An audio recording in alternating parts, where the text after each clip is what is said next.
अस्सलाम वालेकुम friends, how are you? I hope you are good.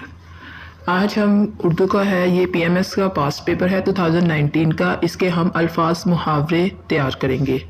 तो जो हमें पीएमएस के पास्ट 2019 के पेपर में जो मुहावरे आए हैं वो हैं पापड़ बेलना, जोहर खिलना, दू बदू होना, तोती बोलना, घाट घाट का पानी पीना, लहू खुश्क होना और हाथों हाथ लेना। अब हम इन मुहावरों के मीनिंग्स और जुमले बनाते हैं। तो सबसे पहला जो हमारे पास है वो है पापड़ बेलना। पापड़ बेलना इसके मायने होते हैं सख्त मेहनत और जदोजहद करना। तो इसका जुमला बनेगा, अली ने कुवैत जाकर हर किस्म के पापड़ बेले। दूसरा हमारे पास है जोहर खिलना, सलाहियत ज़ाहिर होना। इसका जुमला है, आमना ने तकरीरी मुकाबले में अपने जोहर दिखा दिए। तीसरा वर्ड है दूबदू होना, आमने सामने होना। अली और हसन कबड्डी के मैदान में दूबदू हो गए, यानी वो दोनों आमने सामने हो गए। फोर्थ है तोती बोलना, शोहरत होना।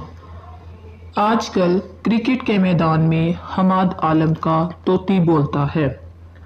फिफ्थ वन है घाट घाट का पानी पीना, बहुत तजर्बा कार होना।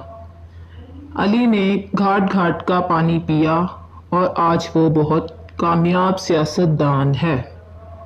नेक्स्ट वन है लहू खुश्क होना, जिसके मायने हैं डर जाना।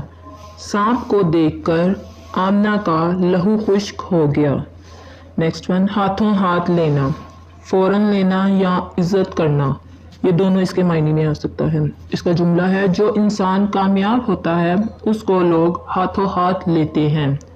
इसी तरह मैंने आपको ये जो हैं अल्फाज मुहावरात हैं इनके मीनिंग और जुमले आपको बनाकर बताए हैं। इसी तरह आप मीनिंग्स इनके यही रखें और जुमले जो हैं वो आप इनके चेंज कर सकते हैं। मज़ीद लेक्चर्स के लिए हमारे चैनल को लाइक एंड सब्सक्राइब करें। Thank you.